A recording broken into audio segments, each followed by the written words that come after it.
If this phone looks unfamiliar to you or looks like an iPhone, don't worry. For the time I've had with this device, every other person has asked me, "Yo, is that an iPhone?" To which I always had to say, "No, it's the Huawei P10. So why am I covering this phone rather than talking about the rumored iPhone 8? Well, turns out because it is actually pretty great. So hey, what's up everyone? Hope everyone is doing well.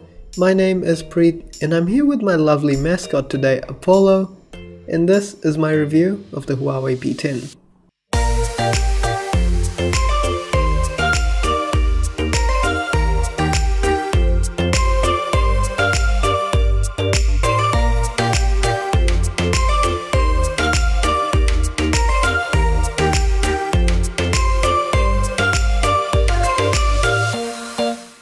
So this is the Huawei P10.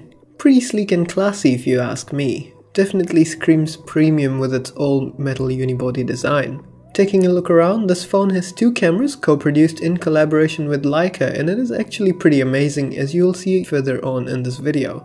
The front of the P10 is as exciting as the back, and while it does have an 8 megapixel camera in the front, it is one of the things I'm not impressed with in this phone, but more on that later. You also have this beautiful 5.1-inch display, and although it is not as high-res as other flagships out there, it is definitely amazing to look at. It is a 1920 by 1080 panel, and colors are nice and punchy and images displayed are sharp. Of course, it is not as great as AMOLED displays, but hey, this is as close as you can get with LCD panels. One of the things that makes this phone better than its rivals is its fingerprint sensor, and oh boy is it fast. And when I mean the fingerprint sensor is fast, it is faster than the time it takes me to say the word fast. Side note, I am sold on the idea of having random lock screen wallpapers every time I wake up my device. It's just so amazing to look at. Moving on to the bottom, we come to the home button, or should I say its lack thereof. The P10 followed Big Apple and got rid of a physical button and replaced it with a ton of software capabilities. Tasks such as multitasking, returning to home, and going back, which require 3 buttons on a traditional Android phone, is achieved with only 1 on the P10. At first, I was pretty skeptical about using it, but the more I used it, the more natural it started feeling. You hold on to go home, tap to go back, and swipe on the button to bring out the multitasking menu. The phone also uses the new USB-C standards, so you get things such as fast charging. The company decided to keep the headphone jack around this time, so that just leaves you with a single firing speaker on the right, which is decent and you can have a listen for it yourself.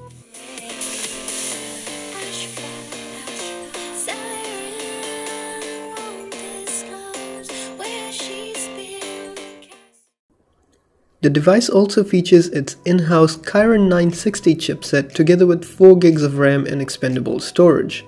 With specs like that, it did score pretty good on Geekbench, and it does manage to run games pretty well without lag, and apps work just fine.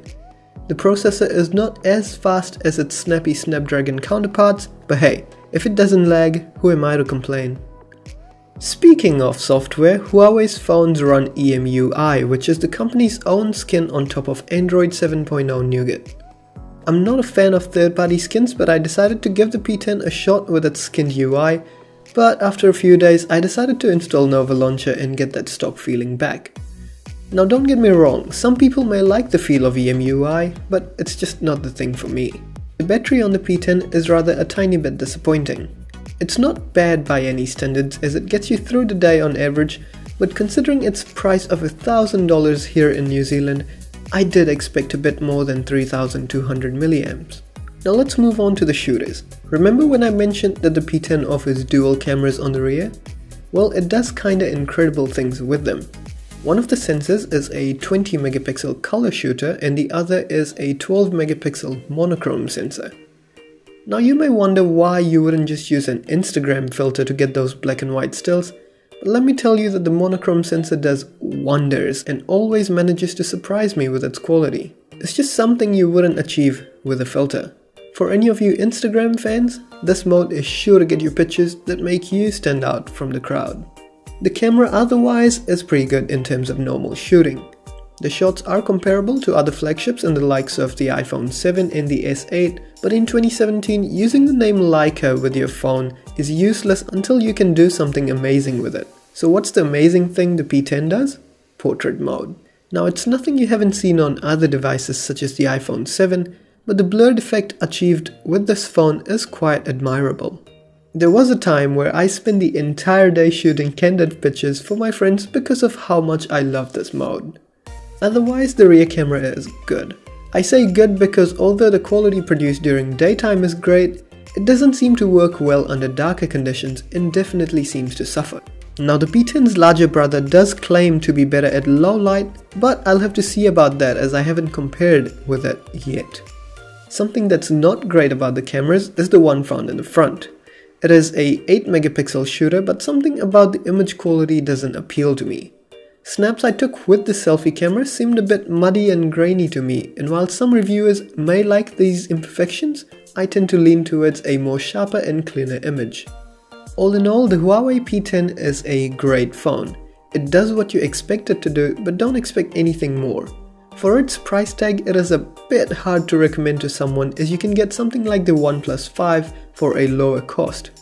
What does appeal to me, however, is the design, and I constantly found myself coming back to this phone once in a while. It is a great conversation starter, and maybe you'd lean on purchasing it just for that. So, if you like this review, maybe consider leaving a thumbs up and sounding off your thoughts in the comment section down below.